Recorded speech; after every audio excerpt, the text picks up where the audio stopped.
And hopefully we're live now. I know. Hi, everyone. Glad to be live again. My name is Anupa, and we're here at Rolemodel Rebels today, a place which we dedicate to enhancing the visibility of women across industries. Our mission is to create opportunities that spotlight women who recognize their power and impact of their voices and want to share it with the world.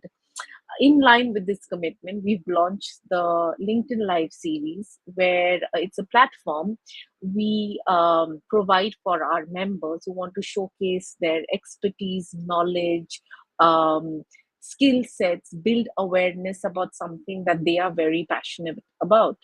And today we have a very exciting member. Her name is Stella. She's the founder of the Alana project and the lead steward at the Unlock DAO, and she's going to be talking about integrating blockchain into the fashion industry, where we'll find way more innovation and even profits. She's also passionate about decentralized governance and on-chain on many on-chain things. So yeah, that's about Stella, and over to you. Thank you. And also, just a quick update. I think we were live before, but there was a huge delay, a much bigger delay than usual. So this time we should give it some time because I just checked the LinkedIn and apparently we were live before. We just were too impatient because I guess this is what connects the two of us. We can be quite impatient. So, well, here we are. Okay. So that's good. Now we're here for sure. Yeah, Yes. and Stella, I think I'm still getting the event will start soon. Wait for the host to start. So is it on my end? Can you just check? Or we can just add the YouTube link. So it seems like it's actually live, but maybe Okay. it's just, hey, we're live. Yes. I mean, add the YouTube link for sure, but also it should come up on LinkedIn. I'm actually quite confused. This has never happened. Usually the translation is actually very fast. So Okay. I'm not quite sure what's going on. Trying to Okay, join. no, Sophie is saying, yeah, okay. Um, that's very strange. Should we just add the YouTube link for now? Yeah, we can do that. Okay. It's not perfect. Well, we can. Yeah, I was also live. It Yeah. just needed some time to translate. So I'm just gonna send Okay. this. Sorry, guys, we have some tech trouble here. Do you see the private Okay. chat with the YouTube link? Yes. Let me just Okay, add. cool. Sorry, guys. You know, this is tech, emerging or not. Sometimes it just leaves you hanging. But we can deal. That's the only thing that matters. All right. Should we jump into the presentation? Yes, please. Let's do that. Yeah. Please. Okay. Let me add. Please. Let me add the presentation here. Okay. So I see a few eyes on the live stream, meaning I think people are finding our way to us. So that's the good news. Okay. And I also see some incoming chat messages. You're live on YouTube. Okay. So Ilana's confirming we're live on YouTube. One good thing. But we should also be live on LinkedIn. So if you want to go and check it out there on the Rolemodel Rebels channel, please do that. Because the more people are going to join, obviously, the more this gets pushed and will in the future also provide a much wider platform to you guys. So make sure to, maybe have both windows open and support. I don't know, whatever you want to do, good for us. All right, let's just jump into it. So what I'm trying to do here today is explaining, first of all, a little bit around blockchain. I know some of you have heard about that. Some people haven't maybe. So I'm trying to keep it very easy and down to earth. And I'm also going to try and create an understanding about how blockchain and fashion can actually be really good friends and learn from each other. So yeah, let's just jump right into it. So this is kind of like the structure we're going to go to. So first, I'm going to tell you a little bit more about myself. So I'm Stella.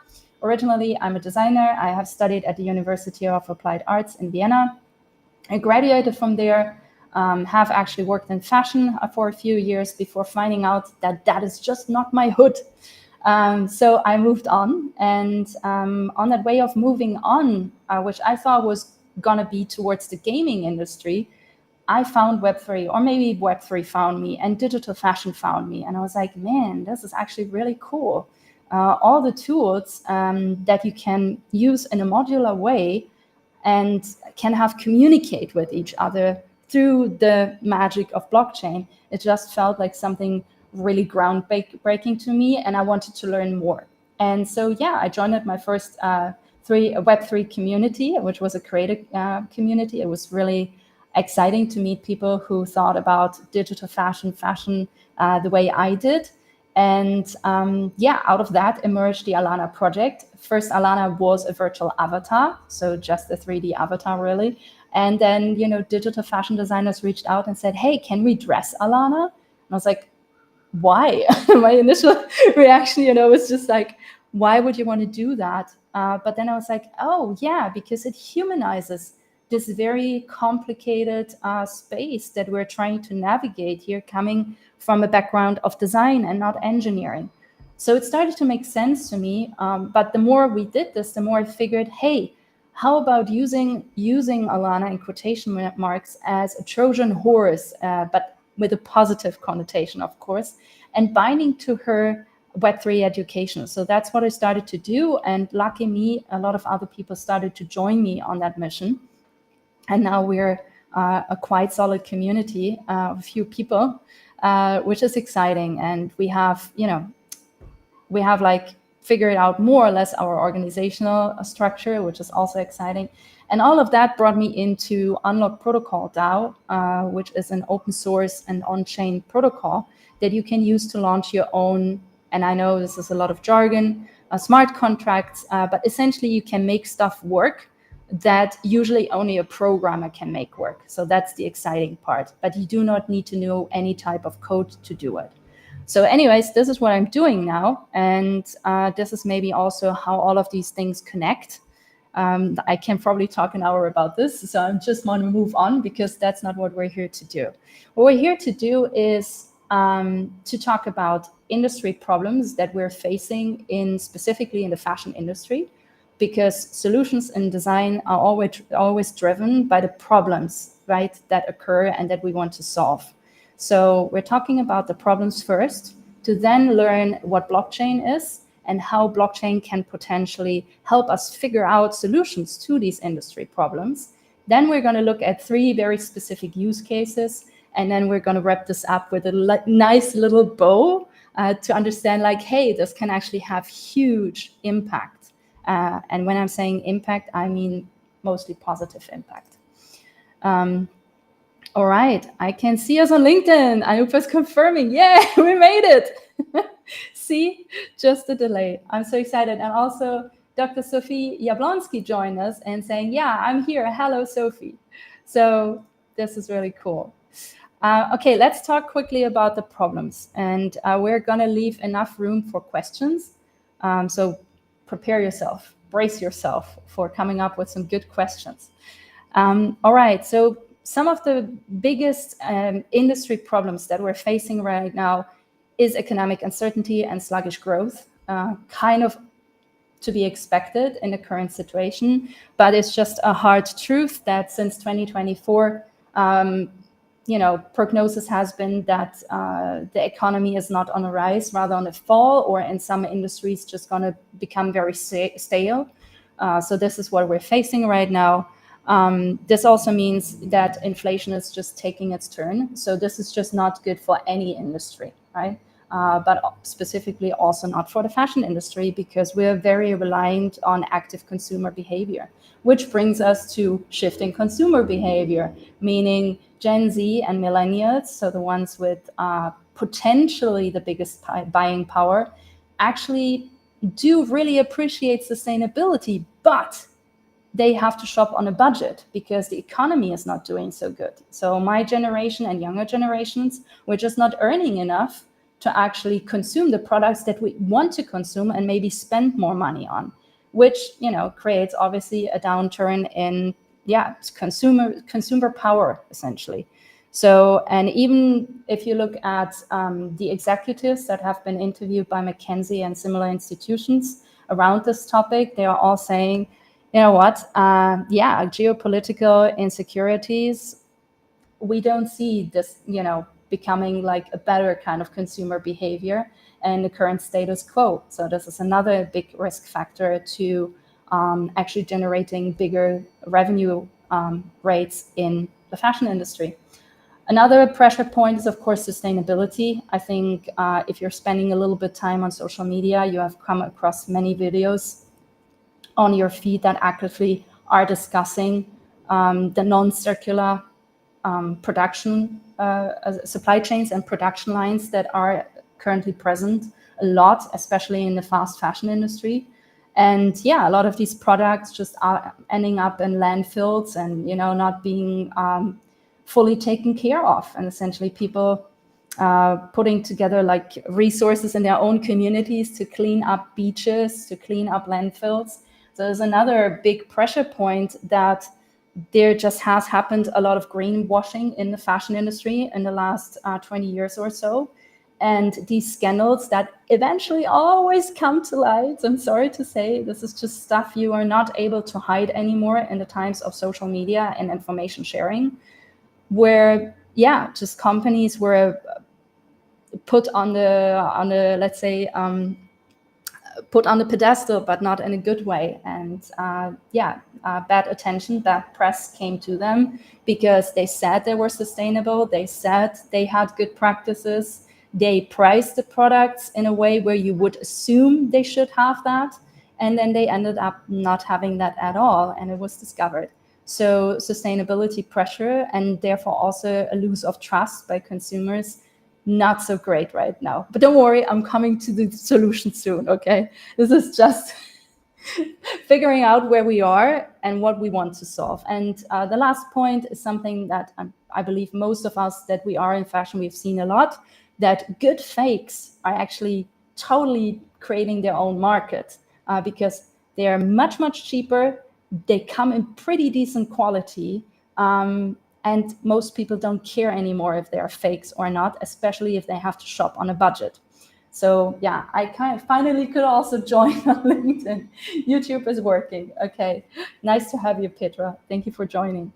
All right, so this is just an excerpt of like the biggest risk factors and biggest problems we currently face in the fashion industry. But then there's blockchain, and I'm going to try and make clear how blockchain can help with some of these things in a very, very positive and desired way.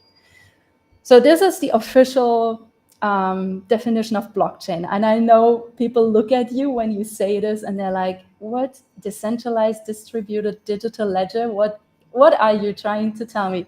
So we're moving on from this slide right to the next one, just ignoring that definition, okay? So just imagine blockchain as a notebook that all of your friends own the exact digital copy of. So all of you own the same notebook, but have your own copy of it, okay? And in this notebook, you add notes, all of you at the same time, okay? So Anupa and me are on a call, and we're writing it down in the exact same words at the same time. And then before this actually, goes anywhere and actually gets settled into the notebook, all of us are going to look at the exact same information that everyone has put down in the notebook and agree and approve on its correctness, and that it is right, and that it's true, and that it's written exactly in the same way as everyone else's note, right? And then it gets approved, if that is the fact. And then every page in a notebook is sequential, right? Like usually you don't tear out pages and try to put them somewhere else. So exactly the same way works blockchain, where all of these nodes are in sequential order and no one can even tear out a page of a book. That's not even a thing, right? Just think of the book as made out of metal and you could try to saw it out, but it's just really impossible. So this is how you can view blockchain. It's very secure, it's very transparent, and it's very accessible. That's the main idea of blockchain, right? And that it cannot be just edited whenever like one single person thinks they want to edit something. So in Nupur, if she thinks she wants to edit something, she first needs to get all of her friends' approval to agree on that. And that's just maybe quite impossible, right? And so this is what makes blockchain just very secure and highly transparent. This access to everyone and this process of adding information in sequential order that you cannot just delete. So this is what makes blockchain in total quite powerful. I don't know, Anupa, was this a good explanation, do you think? I came through? Yes, I think it's relatable that our experiences of understanding our actual, and I think that's one of the things of what I see, blockchain or any kind of new technology, is that we need to make it we need to see how we find similarities of our existing lived experiences to technology, and we can actually see how accessible and impactful they become eventually, Yeah. once we do understand that. So then this is good. Okay, let's move on. So something that's really important to understand before we move to the fashion examples and why this can have a positive impact on fashion is understanding that there's different types of blockchains, right? So not every blockchain equals the next blockchain. That's something really fundamental to understand. There's public blockchain. So if you have heard of Ethereum, if you've heard of Bitcoin, those are public blockchains, right? They can use for all types of things, but they might not be very convenient if you're trying to run a company or a supply chain. You can use them, but it might not serve you the way that you need it to serve you. So then there's private blockchains, which, for example, only one company has access to. That's an option. But it's I think it is kind of comparable to the idea of an intranet, just like the very decentralized format of it. Then you have consortium blockchains. So imagine a bunch of different companies agreeing on the same rules of whatever they are doing, probably working in the very same field. And then there's hybrid blockchains. Hybrid blockchains, you can define very specific selective rules of data sharing, right?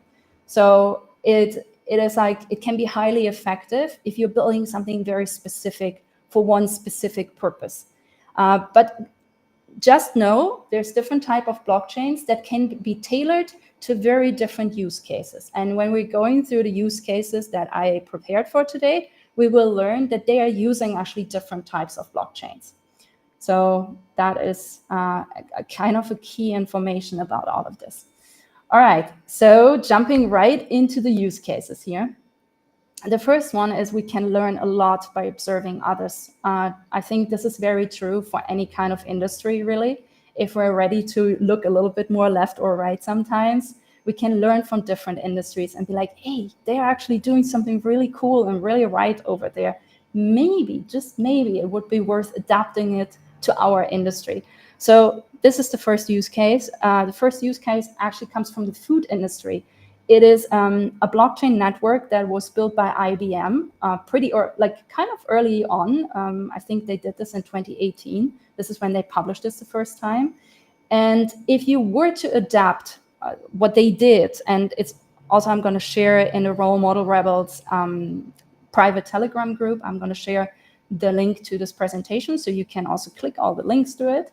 But the point is that this food trust network, it can do something for fashion as well if people would adopt it for it.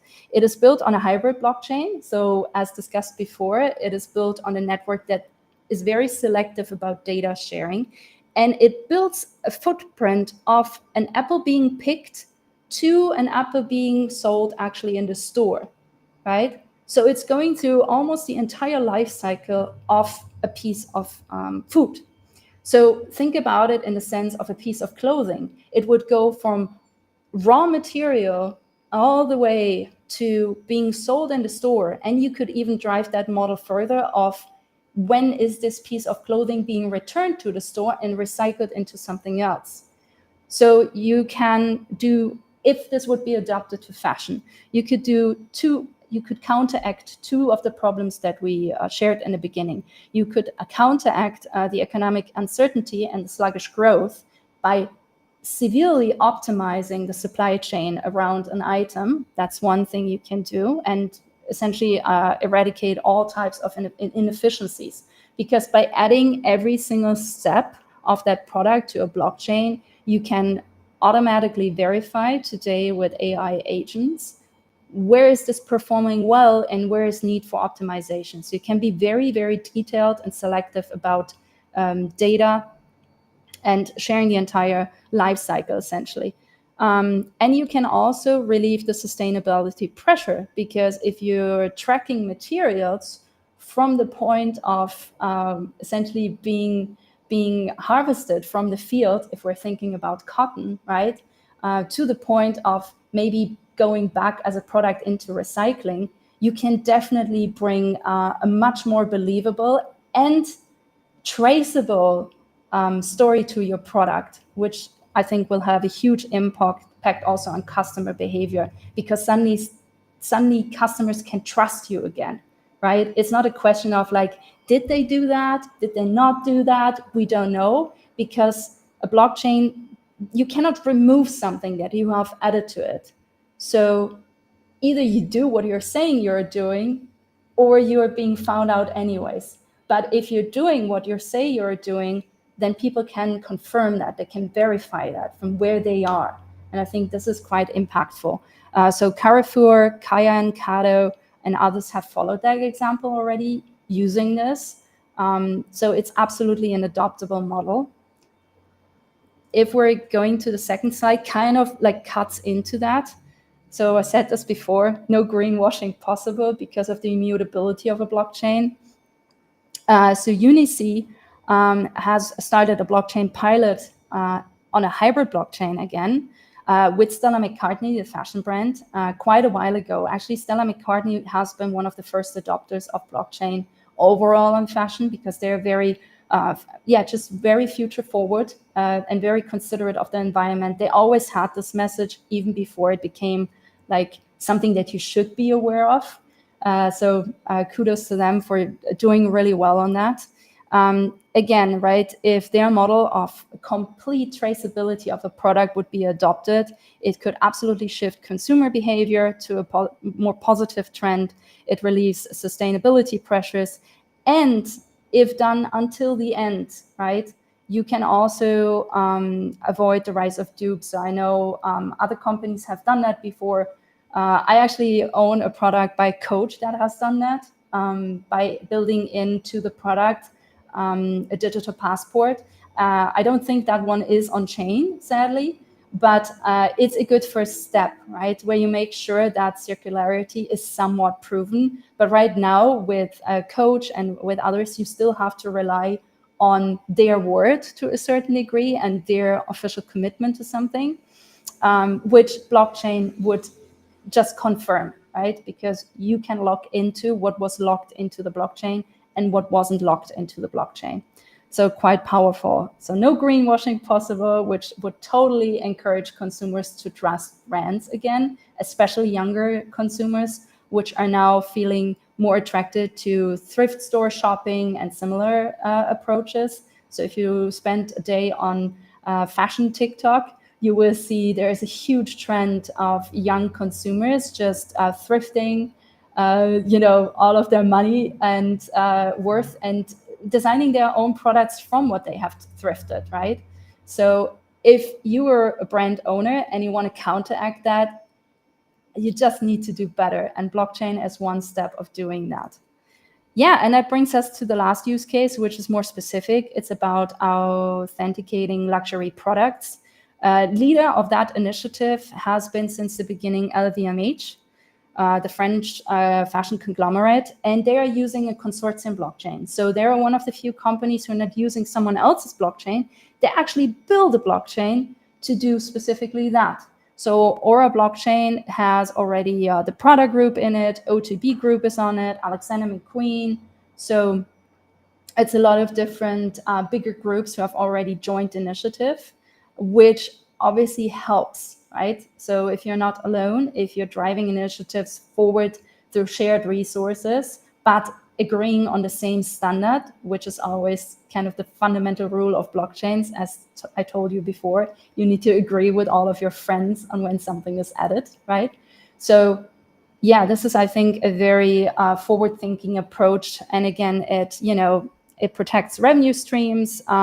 It's preventing counterfeit sales. It builds trust with consumers again. And again, if you're authenticating a luxury products, the possibility that others will sell the same product and people might even believe it's the real thing, it's not the real thing anymore.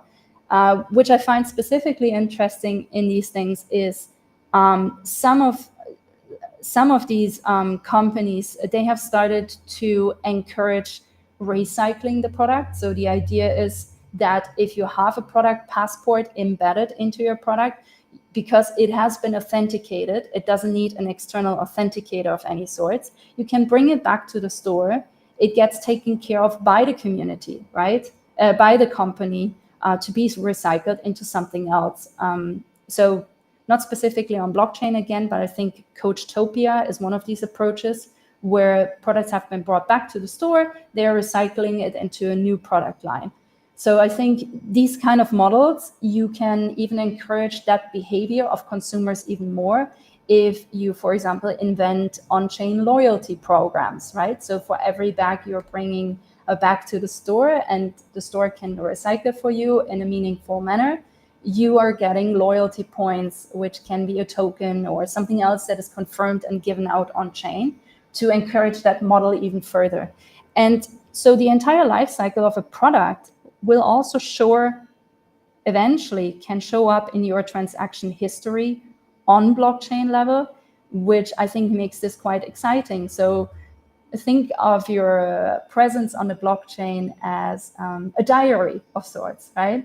And this product is with you for a certain time, but then once it's not anymore, it just leaves your diary entry.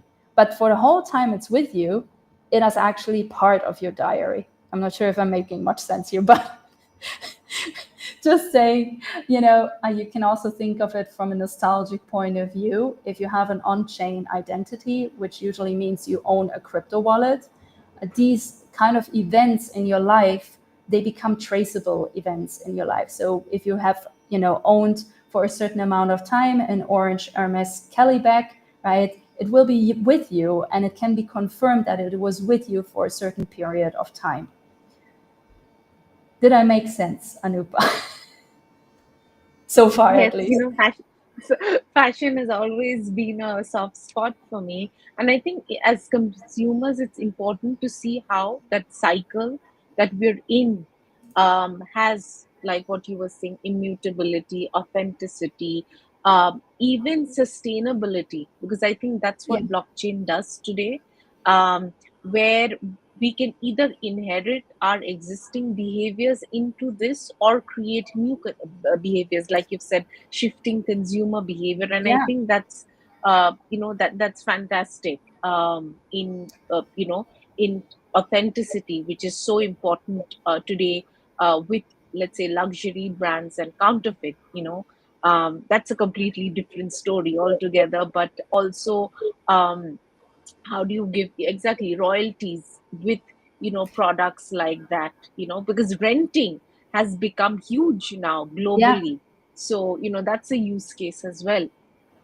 Absolutely. I think loyalty programs around this are quite powerful as well because all of us feel more encouraged to do something or behave in a certain way if there's an incentive to do it, right? The one incentive is be a good human, be a decent human, and just bring your bag back instead of just throwing it in the trash. Sure, right? Yeah. But let's just be real. Maybe you and I would act that way, and other people who really care, but not necessarily the people that should care more, right? And because I'm not a huge consumer, to be honest. So I think the people who should care, which is the majority of people, so that we can actually make a huge impact with this, would definitely feel more encouraged to form new patterns of behavior if there's something else coming out for them on the other side, right?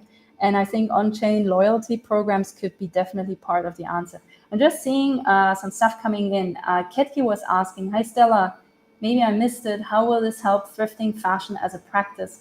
Thrifting fashion, I think, kind of in a similar way, honestly, where you would add an NFC chip to your piece of clothing that you've thrifted and maybe redesigned, and you bring that life cycle on chain. So I know what I'm showing you as use cases is coming from a place of, hey, they have built their own huge blockchain, right? They have done this, they have done this.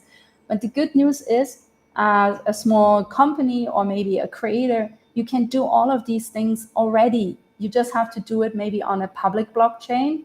But as a small creator, you don't have necessarily huge company secrets that you want to keep hidden for some weird reason. So I think there's no problem doing it on a public chain as well. If I were to do it, I would do it on a layer 2 network. This is what it's called. So if Ethereum is a layer 1, there is like other blockchains underneath that layer 2 that are much, much cheaper. And I can share more information about it in the Rolemodel Rebels WhatsApp group. But yeah, that's kind of the idea, right? So even you as a small creator or maybe small brand owner, you can start doing these things literally today. You can get your own NFC chips. They're not expensive, by the way, and a lot of them come with attachments that are suable, and they're also water resistant. And you can tie them to an NFT that is on blockchain for free and free of cost, actually, and completely under your control. So maybe this should be the follow-up to this here, doing a workshop on how can you actually do this. But yeah, no Yes, problem I to do that. Yeah, yeah. No, I think that that's good also. Like if depending, on how we're building this, I think more use cases of how we can actually do it, because I think people might be aware, might be interested, but then the big question of how do I do it?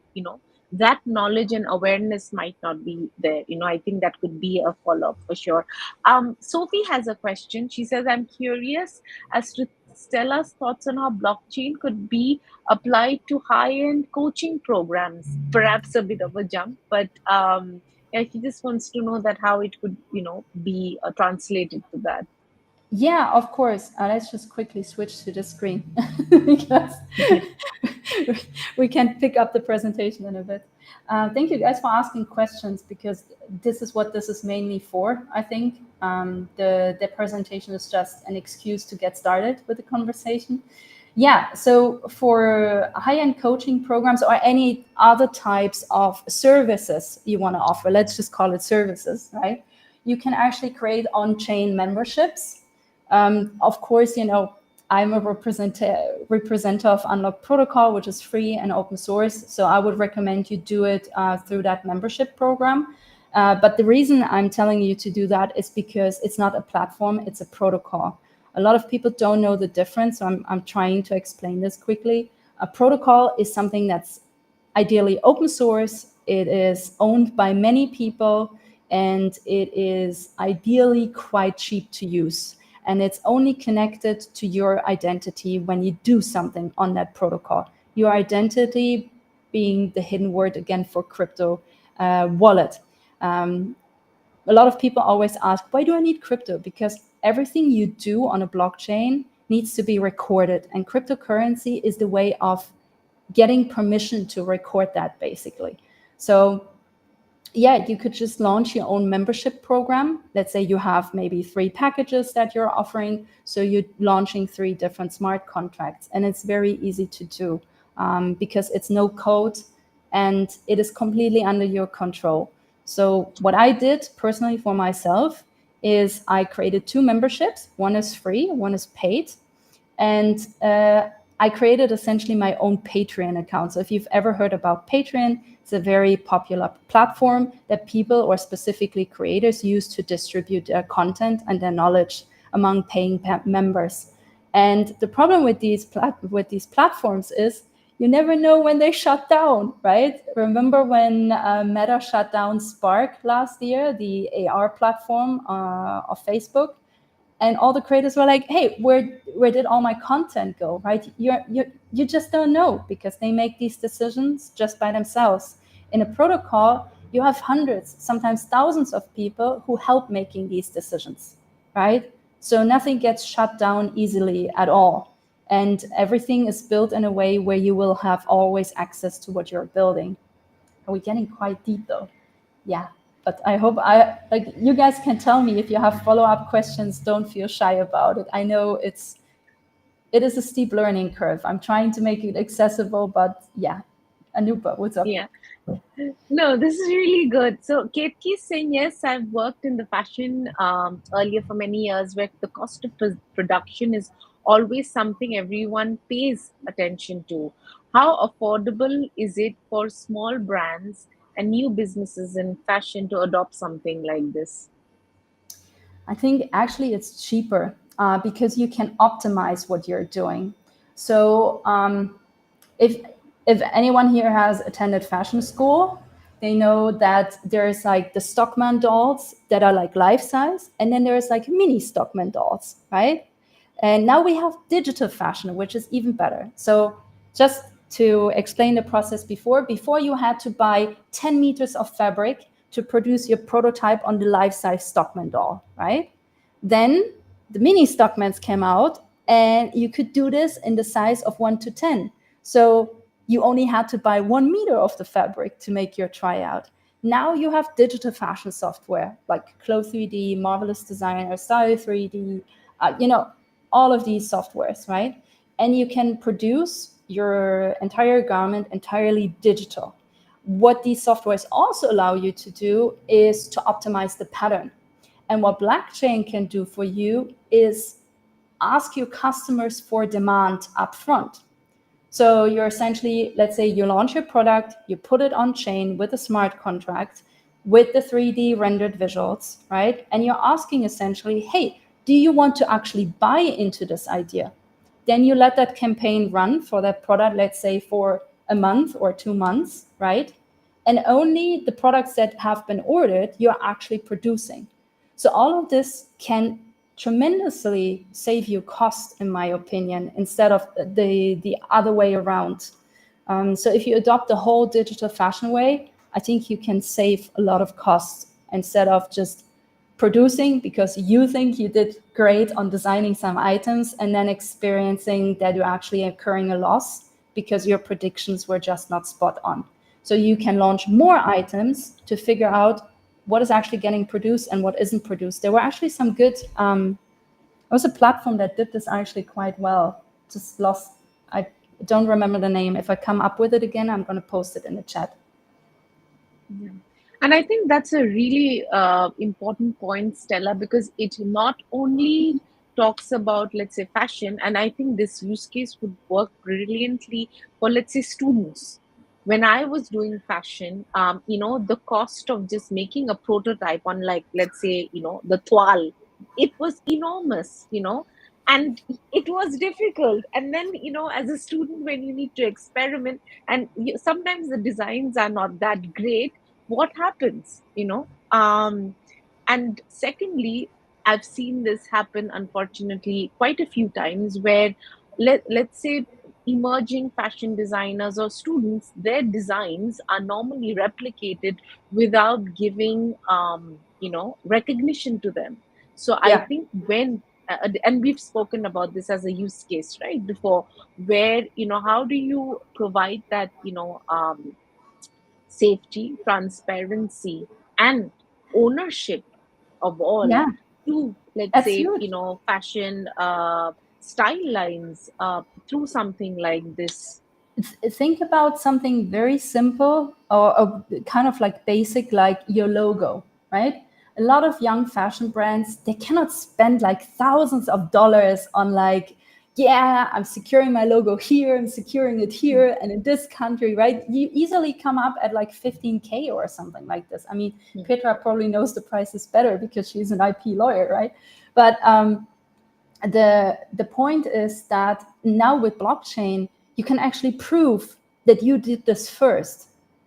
So if it's really important for you to go to another company and be like, hey, I actually did this first, now you have immutable proof if you're minting it on chain. And just to answer Ketki's extended question about how affordable all of this is, there's a lot of open source software that you can use. And if you're using a layer 2 blockchain, we're talking about cents to launch your product on chain, like in dollar cents. Okay. It's like, it's really small cost, and you can embed it in almost any kind of website builder. And you can even enable fiat payments, meaning, real world currency payments.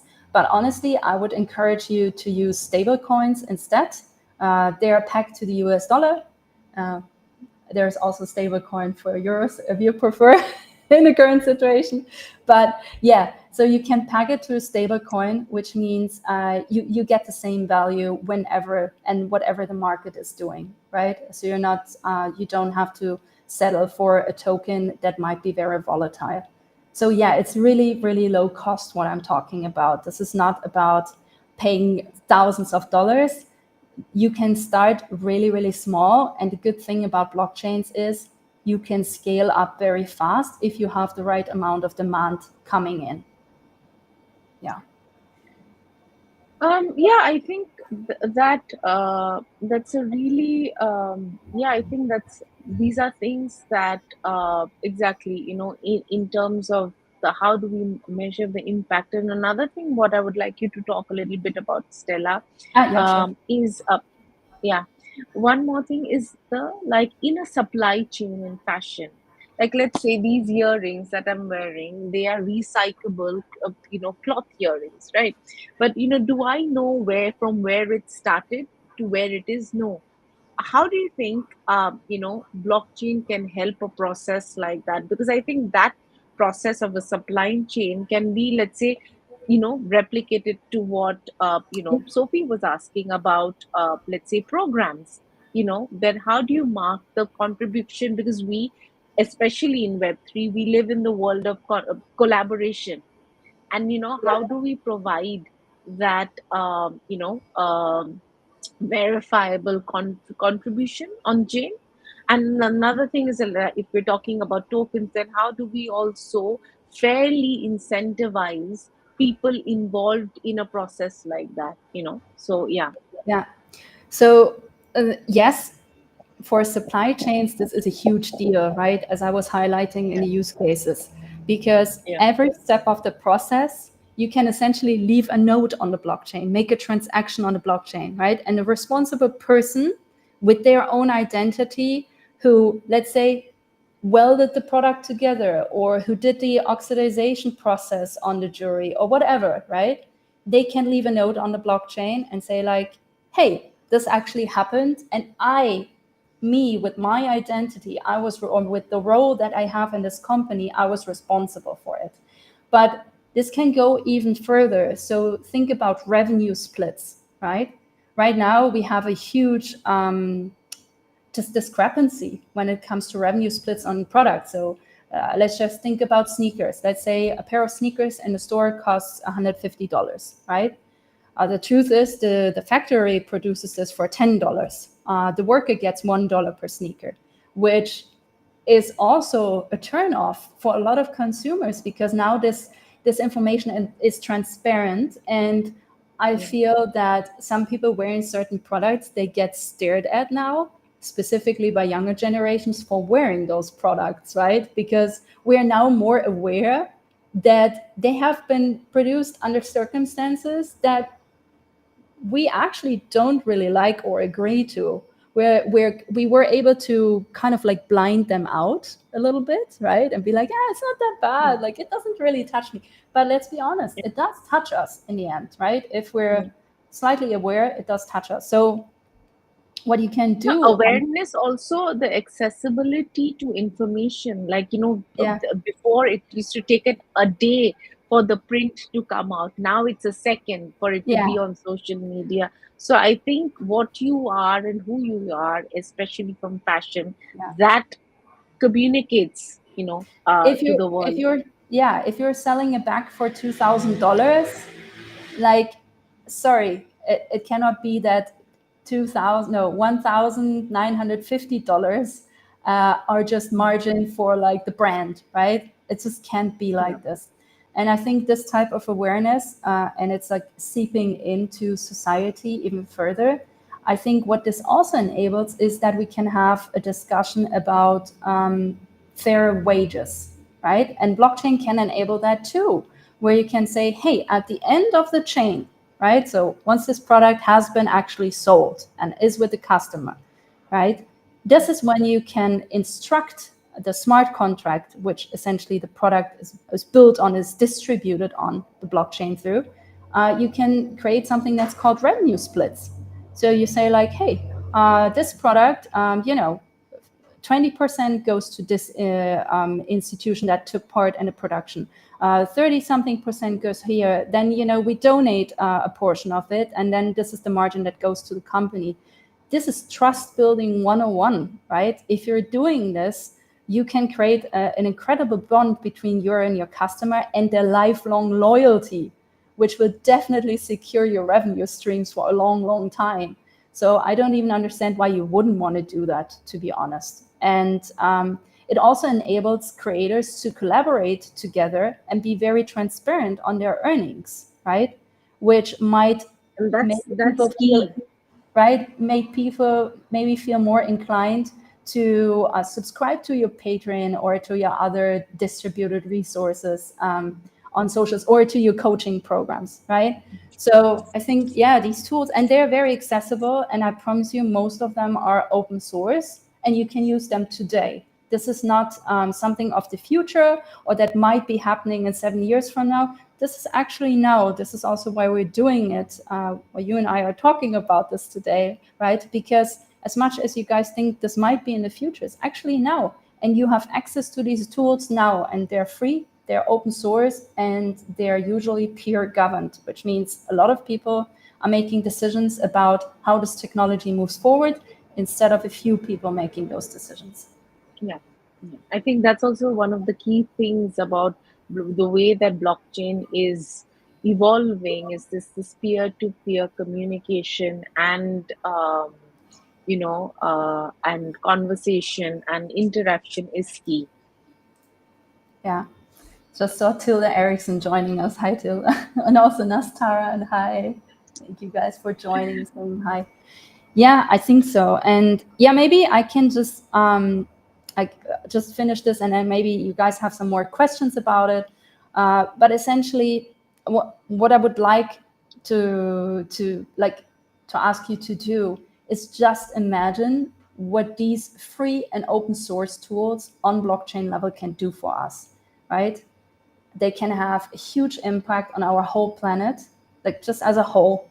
Everything could look a little bit better because we have only been talking about fashion today, but I told you, right, blockchains are immutable, so they don't support corruption in any way, which means imagine what this could do for decentralized forms of governance.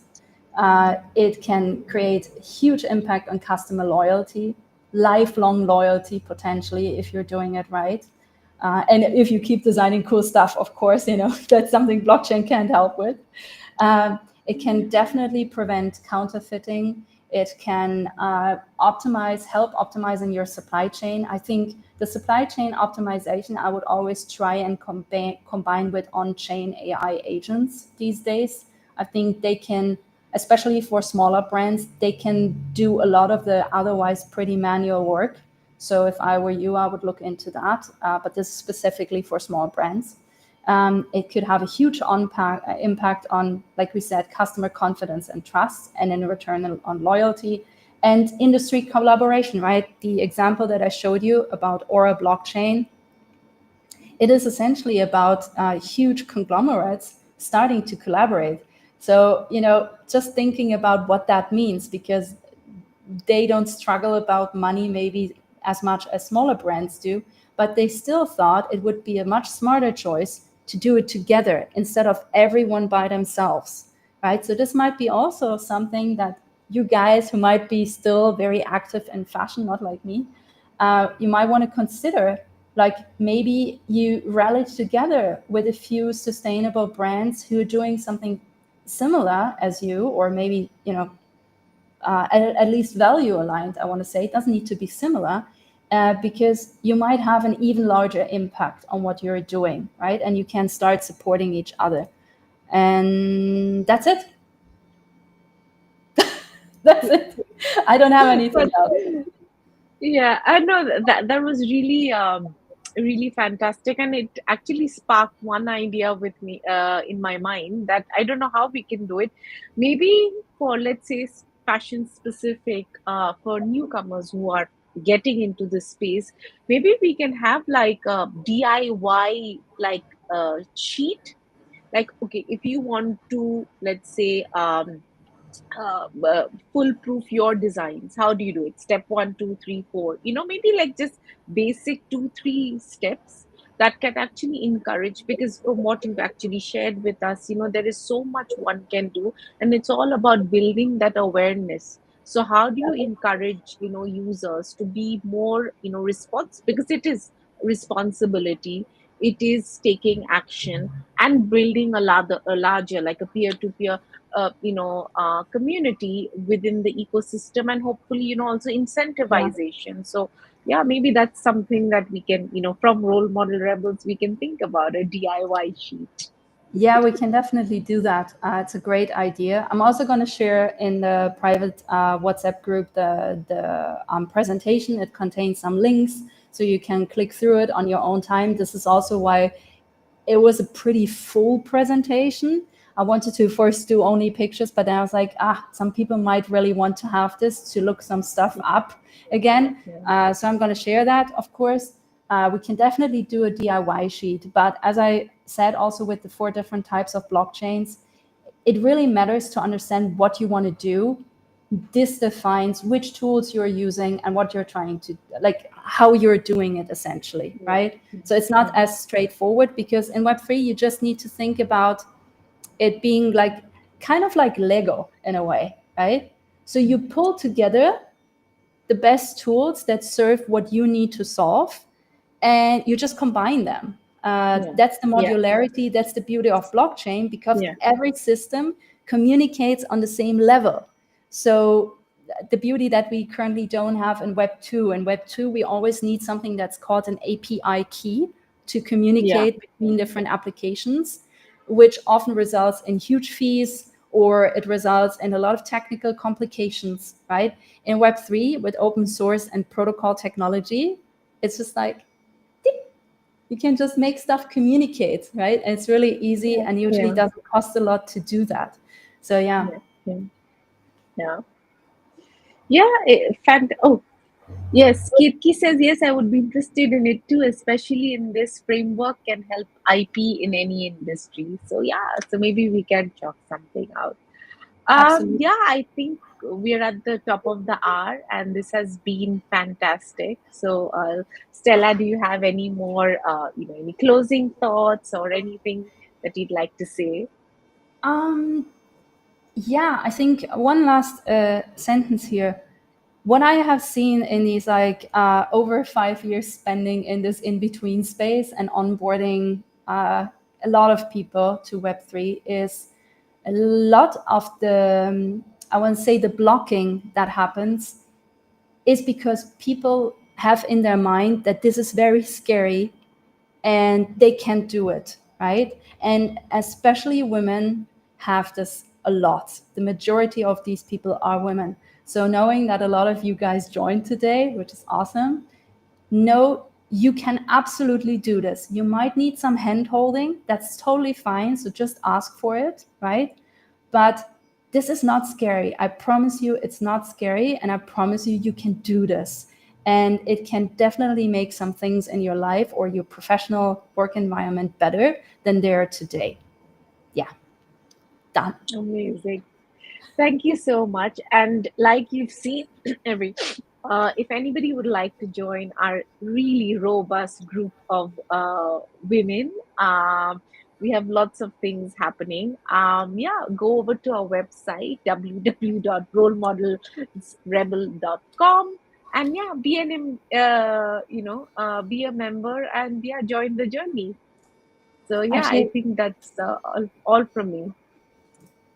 Actually, let me put Okay, this up on thank the screen. This is the website. So come, join, apply, become a voice in Rolemodel Rebels. I'm an ambassador there, thanks to Anupa, Yes. who onboarded me for once. I usually don't get onboarded, so it was really nice being onboarded for once and having such a great experience. And Yeah. I think more of us sharing resources, it's really important. Some of you might have experienced that women just have it always a little bit harder in the world. So facing some of these problems and challenges together can definitely not be harmful. So also from me, like to invite you guys to join. Yes. And Yes. yes, bye. Okay. Thank Bye, you. everyone. Bye. Bye.